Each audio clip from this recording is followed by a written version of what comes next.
Il y a des parents ici en Europe qui préfèrent sacrifier la vie de leurs enfants pour aller construire des maisons en Afrique. Oui, tu as bien entendu ce que je viens de dire. Des parents qui préfèrent sacrifier la vie de leurs enfants pour aller construire des maisons ou pour aller faire la fête en Afrique.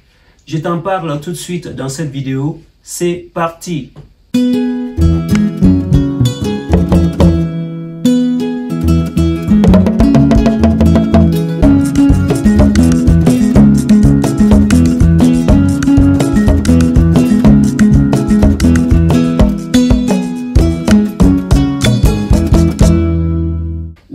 Comme tu viens de l'entendre dans l'introduction de cette vidéo, effectivement, il y a des parents ici en Europe, surtout des parents africains noirs, qui préfèrent sacrifier la vie de leurs enfants pour aller faire la belle vie en Afrique, pour aller construire des maisons en Afrique ou pour faire plaisir à la famille en Afrique.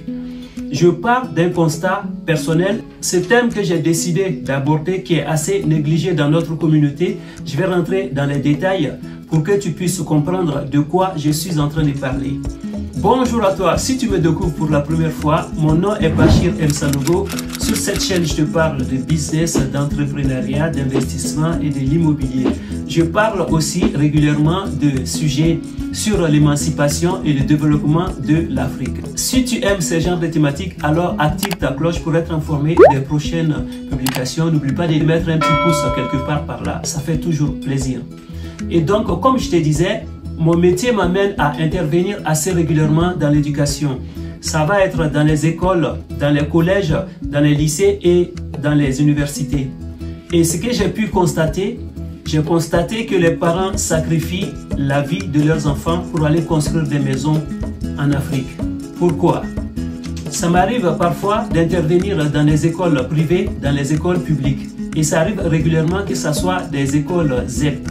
Que signifie une école classée ZEP? Une école ZEP veut dire c'est une école classée en zone d'éducation prioritaire. Ça veut dire le niveau est très bas et donc ils essayent de mettre le paquet pour rehausser le niveau pour que ça puisse atteindre le niveau national. Et qu'est-ce que j'ai pu remarquer dans ces écoles-là? Dans ces écoles, c'est blindé des enfants noirs, des enfants africains, des enfants arabes. Quand l'école est classée ZEP et que le niveau d'études est très bas, comment est-ce que ça se passe? Et ça, c'est un constat que j'ai pu faire partout, dans toutes les écoles dans lesquelles j'ai intervenu. Tu retrouves que les enfants noirs, des enfants africains. Et même quand tu regardes, tu vois que les parents ne font pas beaucoup d'efforts pour essayer de suivre ces enfants-là. Parce qu'on échange beaucoup avec ces enfants, on essaie de discuter avec les enfants et on voit vraiment le niveau. Et donc pour moi, ça, ce sont les enfants qui sont sacrifiés. Ça, ce sont les parents qui sacrifient leurs enfants. Et là, je vais vous sortir encore un autre constat. Du coup, quand une école est classée ZEP, comment est-ce que ça se passe pour les parents? Les parents français qui sont ici ou les parents blancs qui sont ici, qu'est-ce qu'ils font? Ils essaient de trouver un établissement qui va pouvoir apporter une éducation digne, une bonne éducation à leurs enfants.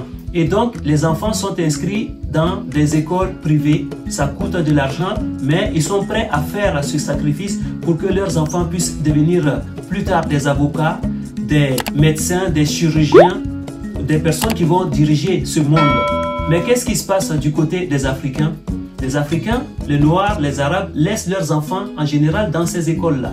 Ils préfèrent mettre leur argent de côté pour faire soit plaisir aux parents, au pays, soit faire la belle vie, soit construire une maison.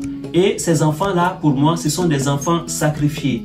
Je vais vous partager des observations que j'ai pu faire dans des écoles, dans des différentes écoles, dans des différents lycées et tout ça. Comme je vous disais à l'introduction que mon métier m'amène à intervenir dans les écoles privées et dans les écoles publiques. Et là, je vais vous parler des écoles privées dans lesquelles j'ai pu intervenir. Dans ces écoles-là, les enfants sont tellement bien encadrés que j'aimerais bien que nos parents, les parents africains ici, puissent avoir un regard sur ces écoles-là. Un regard, un œil comme ça dans les écoles pour pouvoir observer ce qui est en train de se passer. Comment est-ce que les enfants sont encadrés? J'ai pu voir des Asiatiques là-bas. J'ai pu voir des gens du Moyen-Orient. Le constat amer que j'ai pu faire dans ces écoles, sur 25 élèves, tu vas compter un métis, un enfant noir, ou parfois il n'y a même pas d'enfant noir. Et donc, qu'est-ce qui se passe? Ces enfants-là qui sont bien encadrés, qui sont bien éduqués, qui sont accompagnés avec tout ce qu'il faut, qui font du sport, qui mangent bien, qui sont bien vêtus et qu'il y a des personnes qui sont là pour les écouter. Et donc tous ces enfants-là que vous voyez, ils sont bien encadrés et ils ont toutes les conditions, des bonnes conditions réunies pour pouvoir être des médecins, des avocats, des juges, des maires et des députés demain. Au fait, ce sont ces enfants-là qui vont diriger les autres enfants, même blancs, qui n'ont pas accès à ces endroits-là et qui ne sont pas encadrés comme il se doit. Et donc, le constat que j'ai pu faire dans ces écoles, ça m'a vraiment fait mal au cœur. Et à chaque fois que je rentre dans ces écoles, j'ai un petit pincement au cœur. Et donc, voilà pourquoi j'ai été motivé pour faire une vidéo, pour essayer de sensibiliser au maximum les parents, au maximum notre communauté, pour qu'ils puissent investir dans l'éducation de leurs enfants. Et donc, nos parents africains, s'ils ne s'occupent pas de financer l'éducation de leurs enfants, d'investir dans l'éducation de leurs enfants, qu'est-ce qui va se passer demain? Ce sont ces enfants-là qui vont être les adultes. Et qu'est-ce qui va se passer? Ces enfants vont se retrouver à être des éboueurs, ils vont se retrouver à être des plongeurs, ils vont se retrouver à nettoyer dans la rue, ils vont se retrouver à faire de la plonge. Tout ce que je suis en train de citer, je ne suis pas en train de cracher sur ces métiers, c'est des métiers nobles parce que c'est des personnes qui travaillent, qui gagnent leur vie. Mais il faut savoir que c'est d'autres personnes qui vont décider pour ces enfants-là. Et donc, je suis motivé à vous faire cette vidéo pour que vous puissiez la partager partout, pour que vos parents, vos frères, vos amis qui sont en diaspora, même en Afrique, puissent investir dans l'éducation de leurs enfants parce que ce sont ces enfants-là qui vont être des adultes de demain. Donc un enfant mal éduqué aujourd'hui, ça veut dire que ça va être un adulte ignorant, un adulte un peu bête, pour ne pas être cru dans mes mots. Et c'est pas fini, je continue à vous partager les expériences que j'ai pu avoir dans des écoles. Et cette fois-ci, c'était dans un lycée. Récemment, je me suis retrouvé dans un lycée. J'ai eu tellement mal au cœur, j'ai eu vraiment très mal au cœur de voir ces jeunes-là. Les Français blancs que j'ai pu voir dans la classe dans laquelle j'ai intervenu, il y avait peut-être 2 enfants français blancs, on va dire. Les autres, c'est des Français, mais c'est des Français noirs ou arabes. Et ce que j'ai pu constater là-bas, franchement, ça m'a fait très mal au cœur. Pourquoi je vous dis ça? Comme je vous disais, j'interviens dans les écoles, même parfois dans les maternelles. Et les attitudes que j'ai pu constater dans les écoles maternelles, c'est ce que j'ai pu voir dans des lycées. Les lycées, c'est des jeunes qui ont 16, 17 ans. Franchement, c'était pitoyable de voir comment est-ce qu'ils répondaient aux adultes, comment est-ce qu'ils se parlaient entre eux, comment est-ce qu'ils répondaient aux professeurs, comment ils étaient quand on leur posait des questions ou bien quand on leur demandait leur avis. Tellement ils étaient vides, franchement, j'ai eu très mal au cœur. Et 80% de ces élèves dans cette classe étaient des noirs. Vous constatez le dégât, vous voyez le dégât, ça veut dire d'ici 2 à 3 ans, ils vont être des adultes qui vont être dans la nature, ils seront autonomes. Et qu'est-ce qu'ils ont pu apprendre durant toutes ces années? Qu'est-ce que les parents ont fait pour ces enfants-là durant toutes ces années?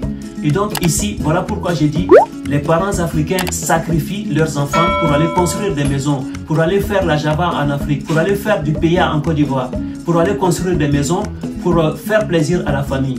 Donc ma vidéo d'aujourd'hui, c'est un coup de gueule. Et donc je vais vous demander à tous, franchement, de partager cette vidéo-là pour que les parents africains puissent inscrire leurs enfants, qui s'occupent de l'éducation de leurs enfants, qui financent l'éducation de leurs enfants, qu'ils investissent dans l'éducation de leurs enfants, car ce sont ces enfants-là qui vont être les adultes de demain.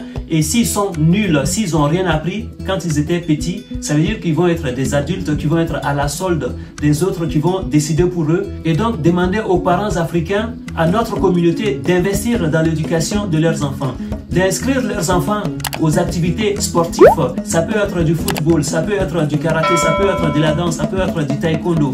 Tout ça, ça permet aux enfants de se défouler, de ne pas se retrouver dans la rue, aller se taper les uns sur les autres. Et donc, cette vidéo, c'est un grand coup de gueule. Je vous demande de partager au maximum cette vidéo afin que tous les parents puissent prendre note de tout ce que je viens de dire, car c'est comme ça que l'Afrique va se développer et c'est comme ça que nos enfants pourront prendre le relais et ils iront plus loin que nous.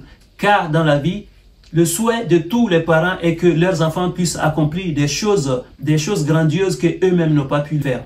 Voilà, c'est tout pour aujourd'hui. Je te dis à bientôt pour une nouvelle vidéo. Ciao, ciao, ciao!